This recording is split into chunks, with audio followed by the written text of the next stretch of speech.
আপনারা জানেন যে এই অঞ্চলে গরু কুরবানির কারণে অনেক মুসলমানকে নির্যাতিত হয়েছে এবং এখনও আমাদের পাশের দেশ ভারতে গরু কুরবানির কারণে মানুষজন নির্যাতিত হচ্ছে। সামনে রেখে তারা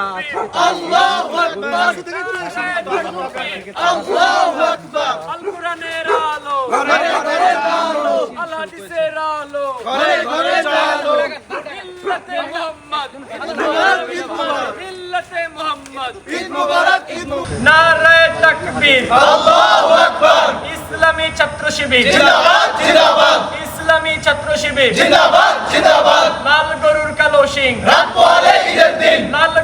আপনারা জানেন এই গরু কুরবানির সাথে বাংলাদেশের এক রক্তক্ষয়ী ইতিহাস আছে।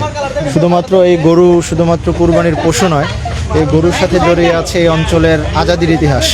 আপনারা জানেন যে এই অঞ্চলে গরু কুরবানির কারণে অনেক মুসলমানকে নির্যাতিত হয়েছে এবং এখনও আমাদের পাশের দেশ ভারতে গরু কুরবানির কারণে মানুষজন নির্যাতিত হচ্ছে। ফলে একই সাথে গরু যেমন আমাদের কুরবানির পশু, ঠিক তেমনিভাবে এটা আমাদের স্বাধীনতা সার্বভৌমত্বকেও এটা প্রতিফলিত করে। ফলে সেই উদযাপন, ঈদের এই উদযাপনই হচ্ছে উদযাপনের উদ্দেশ্যে আমাদের আজকে হাম্বা মিছিল। আল্লাহ তাআলা আসলে এই কুরবানির গরুর যেই মাংস, আল্লাহর কাছে গরুর মাংসও পৌঁছায় না, রক্তও পৌঁছায় না, আল্লাহর কাছে পৌঁছায় আমাদের তাকওয়া। ফলে এই কুরবানির মধ্য দিয়ে আসলে আমাদের শিক্ষা দেওয়া হয় আমরা কতটুকু ত্যাগ এবং কুরবানি করতে পারছি, আমাদের হৃদয়ের ভিতরে যে হিংসা বিদ্বেষ আছে সেটা থেকে কতটুকু মুক্ত হতে পারছি। ফলে সেই ঈদকে উদযাপন, মুসলমানদের এই আজাদির প্রতীক হিসেবে গরুর উদযাপন, সেই উপলক্ষে আমাদের আজকের হাম্বা মিছিল। একটু জানতে চাই যে এই যে আপনি বলছিলেন যে কতটুকু ত্যাগ আসলে কোরবানি করতে পারছি, এটি কি আসলেই বাংলাদেশের মানুষ আমরা করতে পারছি কিনা, যে মনের যেই পশুত্ব সেটিকে কি কোরবানি করতে পারছি কিনা? দেখেন, এটা তো আসলে প্রাসঙ্গিক ব্যাপার। আমার কাছে মনে হয় যে আমরা মুসলমানেরা শুধুমাত্র যে রসম যেটা সেটা পালন করছি, কিন্তু এইটা স্পিরিচুয়াল যে শিক্ষা সেটা আমরা আসলে লালন করতে পারছি না। স্পিরিচুয়াল শিক্ষা যদি আমরা লালন করতে পারতাম তাহলে আমাদের দেশে আমরা যে আইন শৃঙ্খলার অবনতি পরিস্থিতি দেখি, মানুষে মানুষে হিংসা বিদ্বেষ দেখি এবং সামগ্রিকভাবে দেশের যে অবস্থা সেটা আরও ভালো হবে। ফলে আমরা মনে করি এই ঈদ শুধুমাত্র ব্যক্তিগত স্পিরিচুয়ালিটি শিক্ষা আমাদেরকে দেয় না, সামষ্টিক রাষ্ট্রীয় স্পিরিচুয়ালিটি শিক্ষাও আমাদেরকে দেয়। ফলে সেই ঈদের এই শিক্ষা যদি আমরা আমাদের জীবনে বাস্তবায়ন করতে পারি তাহলে আমাদের দেশ আরও নিরাপত্তাময় হবে, দেশে শান্তি শৃঙ্খলা আসবে। জানতে চাই যে কালকে আপনারা মেজবানের আয়োজন করেছেন, সেটি সম্পর্কে। আমাদের এই উৎসবটি মূলত হচ্ছে ঢাকা বিশ্ববিদ্যালয়ে, আপনারা জানেন যে অনেক শিক্ষার্থী আছে, তারা নানা কারণে বাড়িতে যেতে পারেন না, তারা হলে অবস্থান করেন।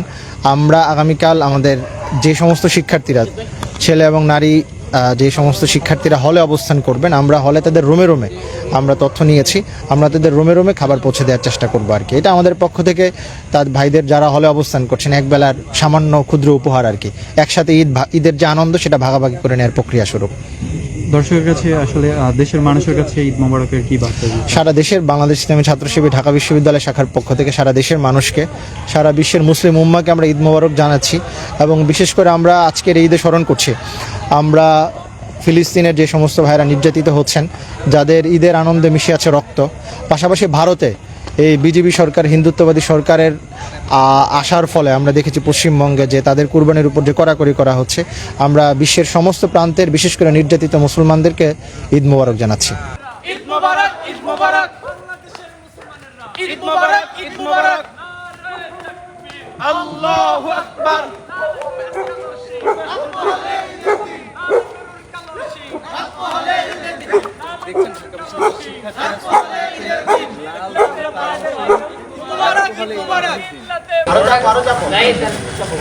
দেখা যায়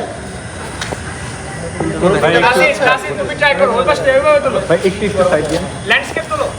1 মিনিট ভাই, একটু ফোনটা একটু দেখো। গরু কি তিনটা দেখা যাচ্ছে না 15-20টা দেখা যাচ্ছে? না ভাই, 3টা দেখা যাচ্ছে। মাসুম ভাই আপনি কি? আমি হচ্ছে একজন সিঙ্গেল ম্যান হিসেবে আসবো না ভাই। এবার চলতেছে। আসো আসো আসো।